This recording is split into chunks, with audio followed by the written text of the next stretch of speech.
রূপগঞ্জ সদর ইউনিয়ন পরিষদ নির্বাচন নিয়ে নতুন করে ধোঁয়াশা তৈরি হয়েছে। দীর্ঘ ৮ বছর পর নির্বাচনের অপেক্ষায় থাকা ভোটার ও সম্ভাব্য প্রার্থীদের মধ্যে দেখা দিয়েছে অনিশ্চয়তা, ক্ষোভ ও তীব্র অসন্তোষ। বিস্তারিত থাকছে স্টাফ রিপোর্টারের প্রতিবেদনে। স্থানীয়দের অভিযোগ, বিভিন্ন আইনগত জটিলতার কারণে দীর্ঘ সময় ধরে নির্বাচন অনুষ্ঠিত না হয় এলাকার উন্নয়ন তেমন কোনো কিছু হয়নি। এরই মধ্যে ঢাকা উত্তর সিটি কর্পোরেশনের সঙ্গে পূর্বাচল সহ আশপাশের কয়েকটি মৌজা সংযুক্ত করার বিষয়টি নিয়ে নতুন করে বিতর্ক দেখা দিয়েছে। গত ১৬ই জুলাই ১২ জন পুরুষ ও নারী ইউপি সদস্য সহ একজন প্রশাসক নিয়োগ দেওয়ার ঘটনার ভোটারদের মধ্যে তৈরি হয়েছে মিশ্র প্রতিক্রিয়া। স্থানীয় সূত্রে জানা যায়, রূপগঞ্জ সদর ও দাউদপুর ইউনিয়ন এবং গাজীপুরের কালীগঞ্জের কয়েকটি মৌজা জুড়ে বিস্তৃত।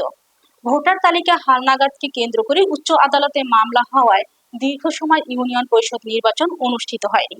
এতে সাবেক চেয়ারম্যান ও সদস্যরা প্রায় ৮ বছর বিনা ভোটে দায়িত্ব পালন করেছেন।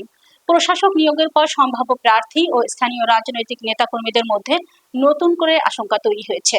তাদের কেউ কেউ মনে করছেন, প্রশাসক নিয়োগের পাশাপাশি সীমানা পুনর্নির্ধারণের উদ্যোগ না হলে নির্বাচন আবারও বিলম্বিত হতে পারে। তাদের দাবি, দীর্ঘদিন ধরে জনপ্রতিনিধি নির্বাচনের সুযোগ থেকে বঞ্চিত ভোটারদের অধিকার নিশ্চিত করতে দ্রুত, অবাধ, সুষ্ঠু ও নিরপেক্ষ নির্বাচন আয়োজন করতে হবে। আমরা 17 বছর ভোট দিতে পারি নাই। এই প্রশাসক 120 দিনের জন্য নিয়োগ করা হয়েছে। 120 দিনের যেন এই মেয়াদ থাকে, এর বেশি যেন না থাকে। আমরা রূপগঞ্জ ইউনিয়নবাসী আমরা ভোট দিয়ে আমাদের জনপ্রতিনিধি নির্ধারণ করব। আমরা অতি দ্রুত আমরা নির্বাচন চাই। তো ভোট দিতে পারি না, আমগো ভোট তো হেরোই দিয়া লাইছি, আমলি গেলারই দিয়া লাইছি। তো এত বছর পরে একটা সুযোগ আছে, তারেক রহমান দেশের প্রধানমন্ত্রী হয়েছি, আমরা ভোট দিব মন খুঁজা, কিন্তু এটা তো হাঁটতেছি না। কারণ আমগো এনে বলে ভোট হইতো না, আমরা বলে পূর্বচলের কি পেঁচা বইরে গেছে। তো আমরা জনপ্রতিনিধি, আমাদের ভোটে আমরা নির্বাচিত করব, এই সুযোগ সরকার যেন আমাদেরকে দেয়।